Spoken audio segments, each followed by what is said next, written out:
Hari ini kita bakal bahas salah satu ras terkuat di bumi yang paling gak ada lawan. Gampang tuh mah Beb.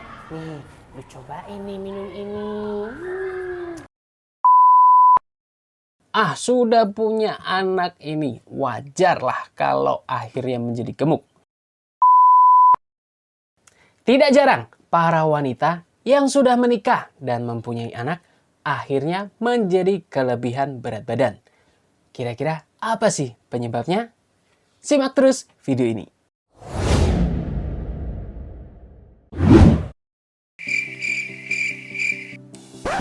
Iya, saya tahu sudah 2 minggu saya tidak upload video dan 2 minggu pula kita tidak berjumpa. Dikarenakan banyak masalah teknis dan banyak kesibukan yang terdengar seperti alasan, dan memang alasan. Tetapi saya mohon maaf yang sebesar-besarnya buat yang sudah nungguin video saya selama 2 minggu terakhir. Tapi gimana nih kabar kalian? Semoga kalian sehat semua ya.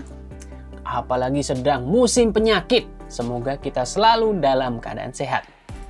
Sebelum mulai topik pembicaraan hari ini, seperti biasa saya mau menyapa dulu buat yang baru pertama kali mampir ke channel ini.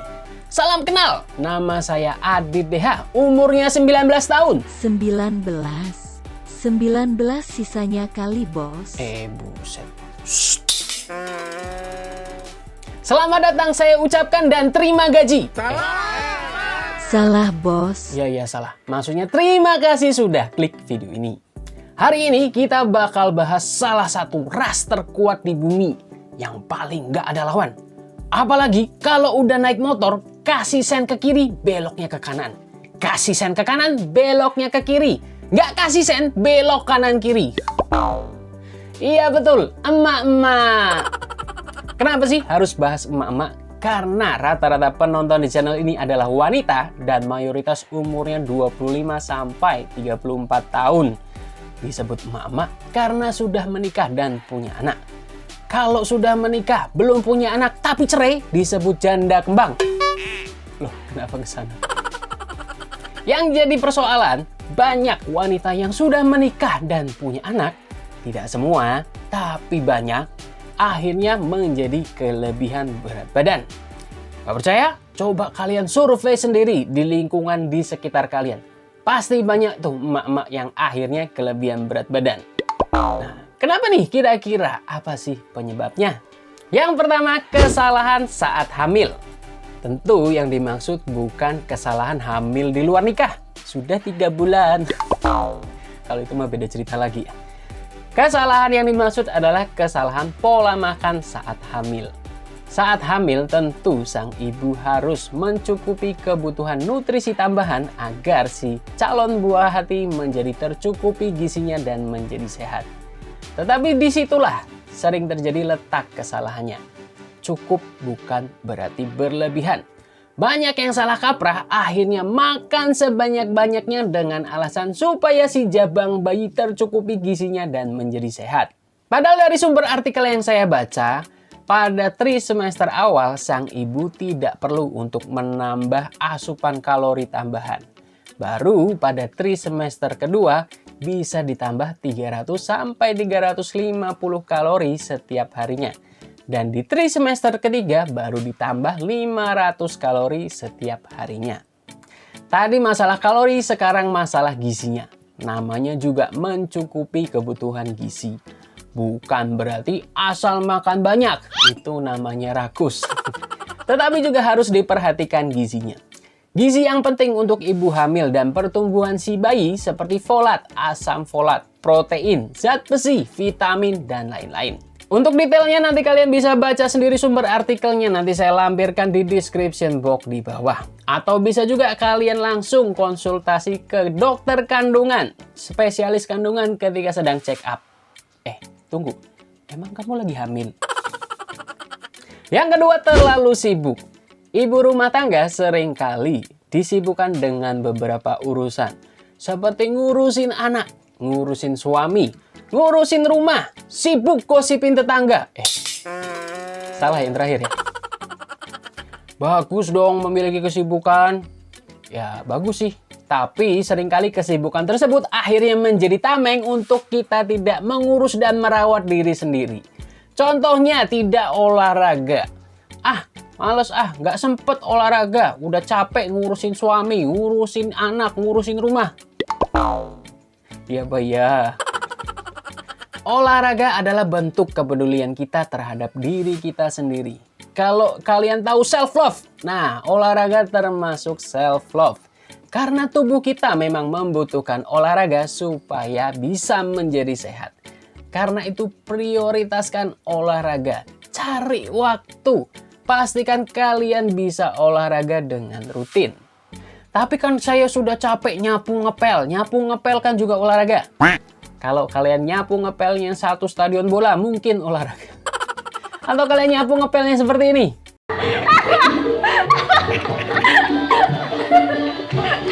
Itu baru olahraga. Tapi kalau kalian nyapu ngepelnya tidak terjadi perubahan aktivitas fisik yang signifikan, tidak bisa disebut dengan olahraga, hanya aktivitas fisik biasa. Yang ketiga, salah diet. Ceng, siang-siang ngelamun aja.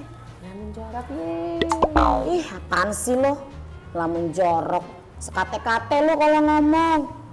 Gue lagi ngerasain nih, insecure gue, Beb. insinyur. Emang sejak kapan lu jadi insinyur? Aduh, itu kuping apa cantelan panci sih? Insecure, Beb. Insecure. Emangnya insecure kenapa sih, Beb? Ini loh, nih badan gue lu lihat nih. Lu perhatiin badan gue lagi naik-naiknya nih. Lihat, udah kayak inflasi gitu loh, Beb.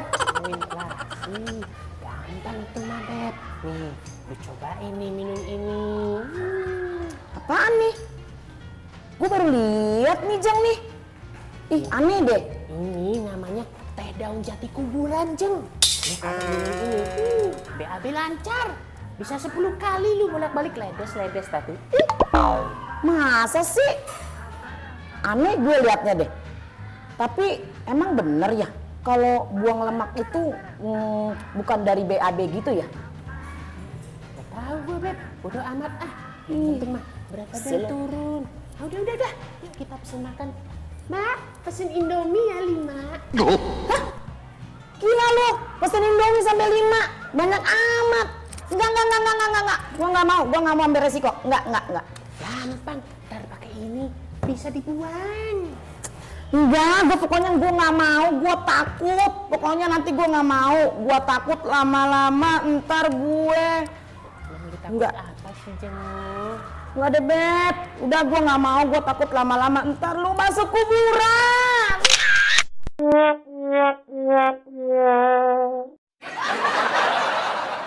Nah, kalau yang ini bukan cuman emak-emak, banyak juga bukannya nggak mau diet, udah nyoba diet tapi nggak ada hasil alias gagal.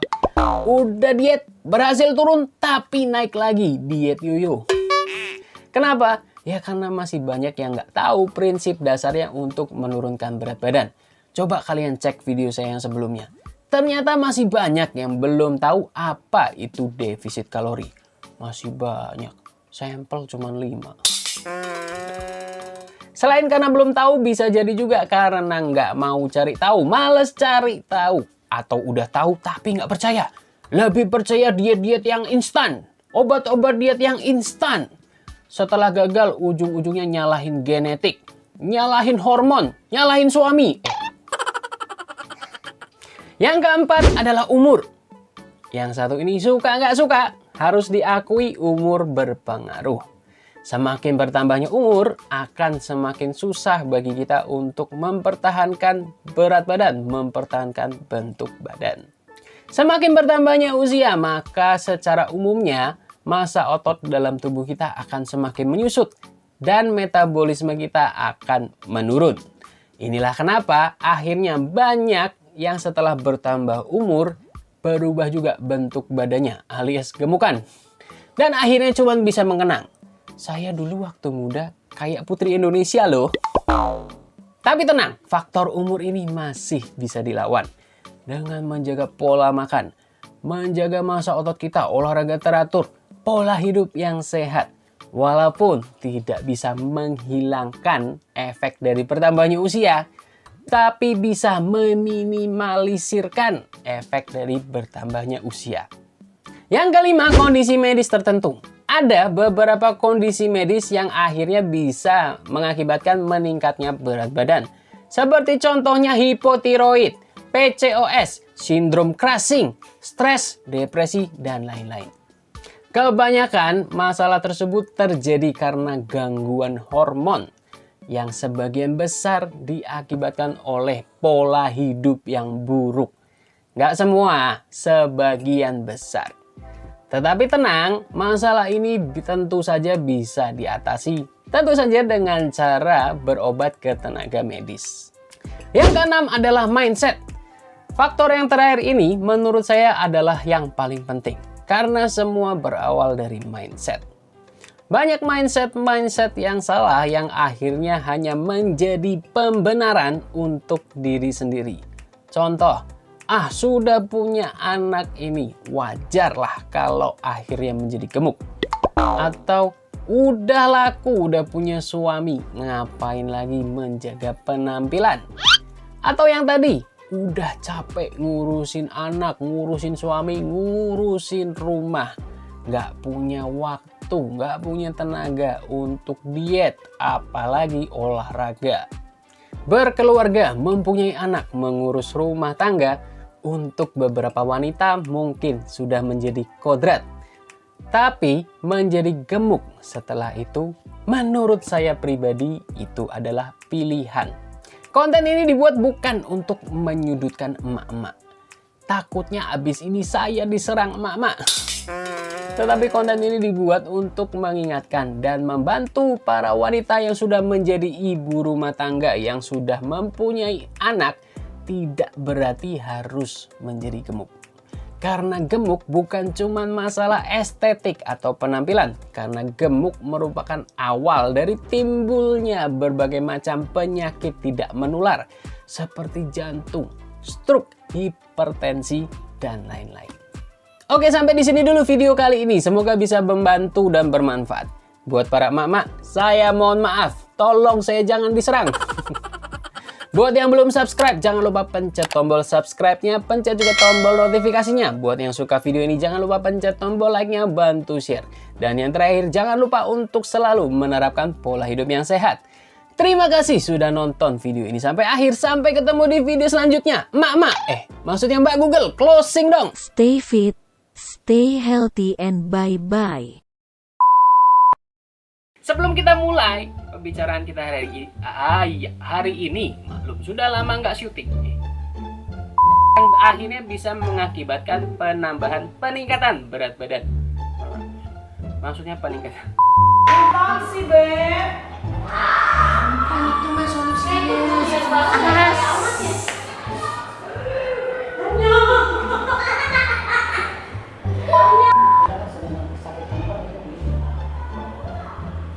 Artis.